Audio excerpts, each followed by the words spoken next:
Hey families, I just want to remind you of a few options as we head into spring break.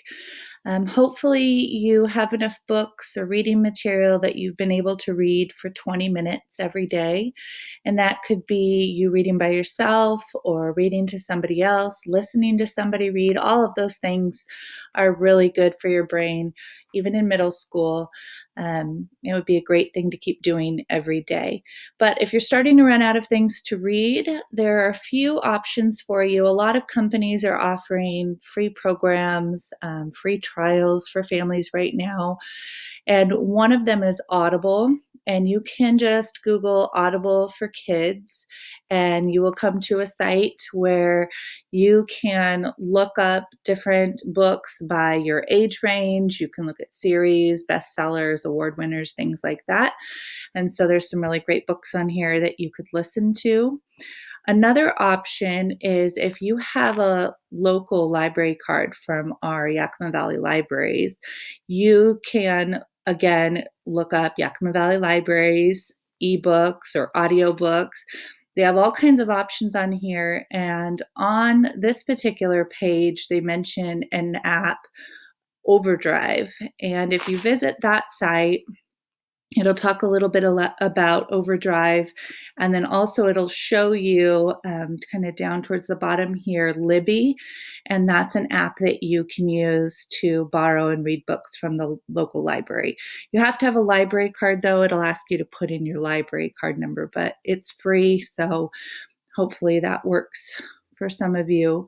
Another site is Epic, and this is something that some students used in elementary school, but they have books available that are totally appropriate for middle school kids. And again, they're offering some free programs right now for kids. So you can search by your age range, award winners, similar to Audible, just gives you another option of things to read.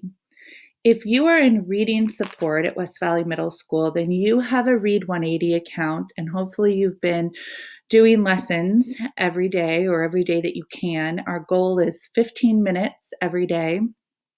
And I just want to remind you that you also have access to a lot of books online through Read 180. So when you log in, instead of going to your student application to do your lessons that you're doing every day, you could click down in the bottom left-hand side where it says Independent Reading.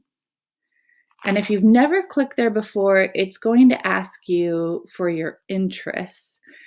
And that's because it wants to recommend some books to you that you might like. And so it'll bring up a page, you'll click on some boxes of genres that you might be interested in.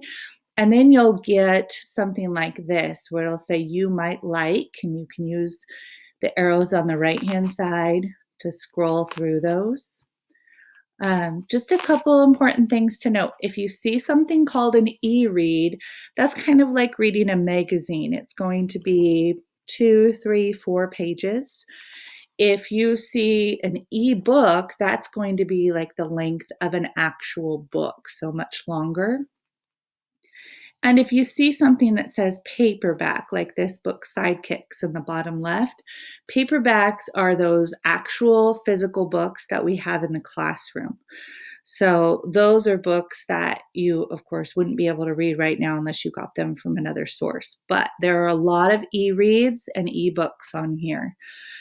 Couple of other important things to know is it'll give you your Lexile level in the upper left-hand corner, and it will usually try to suggest books to you that are in your level. If you click on all titles, it's going to bring up those books in your reading level first. But you can scroll and you could read something that would be a little bit easier for you. Or maybe you want to challenge yourself or you're going to read with somebody, you could open up a tab of books that maybe would be a little bit more challenging for you. What's great about the e-reads and the ebooks is that you can listen to them. So for example, when you click on an e-read, I'm going to click on the Great Wall, gives you a description. You could listen to the description if you want to. And then if you're ready to read it, you can read it. You could, of course, click on more options, and you could add it to your reading list. It'll go on your bookshelf. If you click read, it's difficult to see on my screen, but in the bottom left-hand side, it says support, and you can click on that tab, and it's going to bring some options up at the bottom where you can listen to the story. You can speed it up or slow it down once you start listening to it, and that's a nice option. You, of course, could just read it without it reading it to you. And then some of you know that on the right-hand side, there's a file folder. And if you click on that, you can take a quiz. And what's cool about the quizzes is you have an option of points that you can get from taking the quiz. 2-point quizzes are easier than 4-point quizzes. What I like about these is when you're ready and you click on the quiz, you can always go back into the story. Again, you can't see this on my screen right now, but there's a button down at the bottom to go back to the text. And you can always see the text like you should. Good readers look back in the story and take your time and answer the questions. And then it'll give you a score and it'll give you some points, which is kind of cool. I'm going to click on this home button here in the upper left to go back to where I was. If you have too many, eventually, like say you fill up your reading list, your bookshelf, you will have to remove something before you can put something else on there once that's full. You can see at the top of this screen, it shows words read, number of books read, and quiz points. So if you do decide to read something on here, it keeps track of that. And of course, we would love to celebrate that with you when we get to return to school. You can always take a screenshot and send it to us. Your teachers for reading support have a way to run a report and see how you're doing with this. Again, this is just a suggestion. We just want to keep you reading and make sure that you have access to good reading materials. If you have questions, let your reading support teacher know, and we just want to make sure that we're supporting you and giving you options of things to do to keep you reading and working towards being a grade level reader. All right, take care. Have a good spring break.